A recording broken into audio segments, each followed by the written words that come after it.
योगी आदित्यनाथ मुख्यमंत्री उत्तर प्रदेश पूरी तरह नेतागिरी में रम चुके हैं। उनके हर वक्तव्य में नेतागिरी झलकती है। हालांकि योगी आदित्यनाथ जी कहते हैं कि गोरखपुर में मठ के मठाधीश भी हैं, लेकिन उनकी जब तक उत्तर प्रदेश के मुख्यमंत्री हैं या पहले भी सांसद रहे होंगे, पूरी बात एकदम नेतागिरी की तरह मजी हुई है और नेतागिरी की ही बात बतियाते हैं, भाषण देते हैं, बोलते हैं।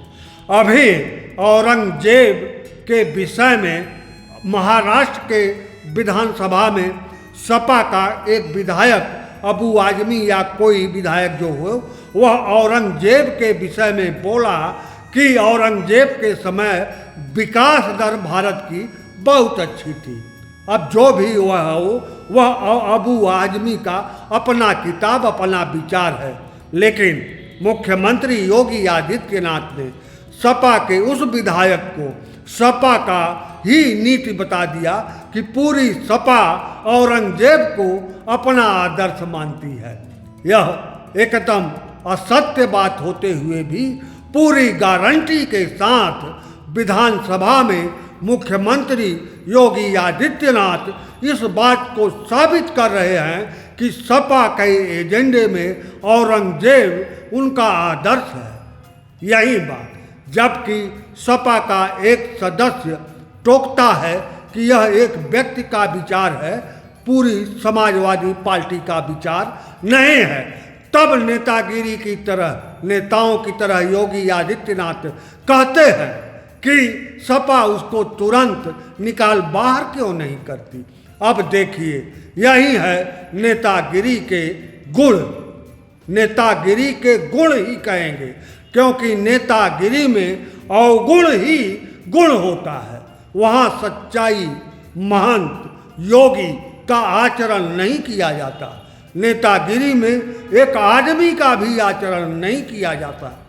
आप एक आदमी की तरह आचरण करेंगे तो विधायकी क्या, ग्राम प्रधानी भी नहीं जीत पाएंगे। झूठ की बुनियाद पर और झूठ को पूरे आत्मविश्वास के साथ बोलना जब तक आपको नहीं आएगा, तब तक आप नेतागिरी नहीं कर सकते। यही बात मुख्यमंत्री योगी आदित्यनाथ के भाषण में, बयान में, विधानसभा में जो उन्होंने दिया है, झलकता है। अब सुन लीजिए विधानसभा में मुख्यमंत्री योगी आदित्यनाथ द्वारा दिया गया बयान। मैं न भाजपा का समर्थक हूँ, न सपा का समर्थक हूँ, न कांग्रेस का समर्थक हूँ। मैं सिर्फ व्यक्ति का समर्थक हूँ, आदमियत का समर्थक हूँ। इस लिहाज से इस वीडियो को आप केवल आदमी बनकर देखिए, सुनिए, विचार करिए। मैं समाजवादी पार्टी से जुड़े हुए मित्रों से कहना चाहता हूं, भारत की विरासत पर आप गौरव की अनुभूति नहीं करते? कम से कम जिनके नाम पे आप राजनीति करते हैं, उनके विचारों को ही मान लेते। डॉक्टर राम मनोहर लोहिया ने इस बात को कहा था कि भारत की एकात्मता के 3 आधार हैं, श्री राम, श्री कृष्ण और शिव शंकर, भगवान शिव। जब तक भारत की जनता इन 3 देव महापुरुषों के प्रति श्रद्धा का भाव रखेगी, तब तक भारत को भारत बने रहने से कोई रोक नहीं सकता। दुनिया की ताकत भारत का बात बता सकता।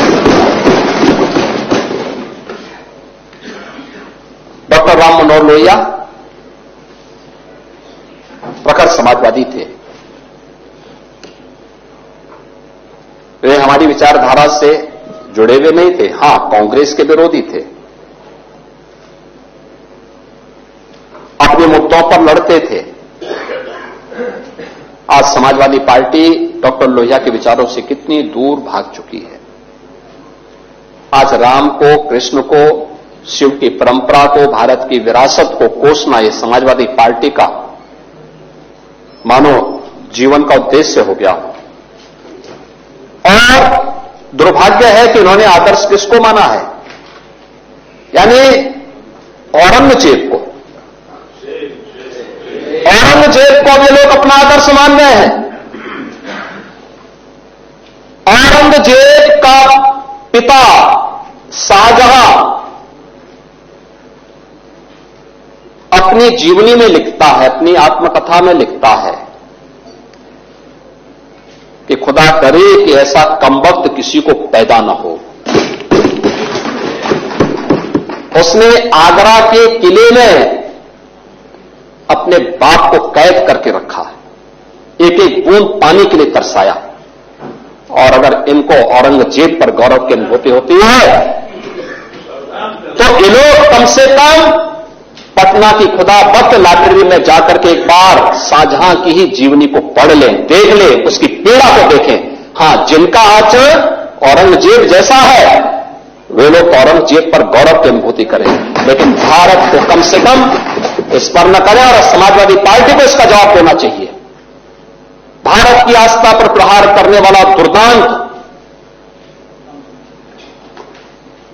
धर्मांत, क्रूर शासक, उसको समाजवादी पार्टी आदर्श मानती है। तो भारत को रोकने के लिए आया था, जजिया कर लगा रहा था, भारत का इस्लामीकरण कर रहा था। कोई सभ्य मुसलमान भी अपने पुत्र का नाम औरंगजेब नहीं रखता, क्योंकि उसे मालूम है यथा नाम तथा काम। अगर ऐसा नाम रखेंगे तो फिर एक एक बूंद पानी के लिए तरसना पड़ेगा। और शाहजहां ने भी अपनी जीवनी में लिखा है, उन्होंने कहा है कि औरंगजेब को कोसते हुए उसने लिखा कि तुमसे अच्छा तो ये हिंदू है जो जीते जी तो अपने बुजुर्ग मां बाप की सेवा करता है, मरने के बाद श्राद्ध तर्पण के माध्यम से वर्ष में एक बार उन्हें जल देता है। तुम तो मुझे एक एक बूंद पानी के लिए तरसा दिए हो। अब समाजवादी पार्टी यह तय करे, ये पटना की खुदा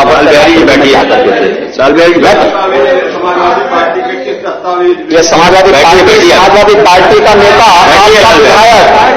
आपका विधायक घोषणा करो ना, उस कमबख्त को निकालो पार्टी से और उसको एक बार यूपी भेज दीजिए, बाकी उपचार हम अपने आप करवा लेंगे। जो व्यक्ति छत्रपति शिवाजी महाराज की परंपरा पर गौरव की अनुभूति करने की बजाय लज्जा महसूस कर रहा हो और औरंगजेब को अपना नायक मान रहा हो, क्या उसको भारत के अंदर रहने का अधिकार होना चाहिए क्या? और समाजवादी पार्टी को इसका जवाब देना चाहिए। एक तरफ आप कुंभ को कोसते रहे और दूसरी तरफ औरंगजेब जैसे दुष्ट और क्रूर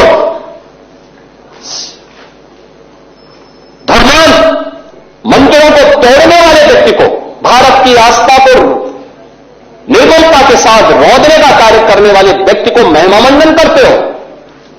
आखिर कौन सी नस ऐसी आपकी दबी हुई है कि आप लोग अपने उस व्यक्ति पर, उस विधायक पर नियंत्रण नहीं कर पा रहे हैं? और इसीलिए मैं कहना चाहता हूं कि व्यक्ति के विचार अलग हो सकते हैं, मानव खंडन क्यों नहीं समाजवादी पार्टी है? समाजवादी पार्टी खंडन करे इसका। लाल बिहारी सुनिए, समाजवादी पार्टी को समाजवादी पार्टी को इसका खंडन करना चाहिए। समाजवादी पार्टी को इसका खंडन करना चाहिए और समाजवादी पार्टी को इसको बाहर निकाल देना चाहिए, निकाल देना चाहिए बाहर, या यहां बुलाइए सम्मेलन में। उत्तर प्रदेश के ऐसे लोगों का उपचार करने में बहुत देरी नहीं करता है।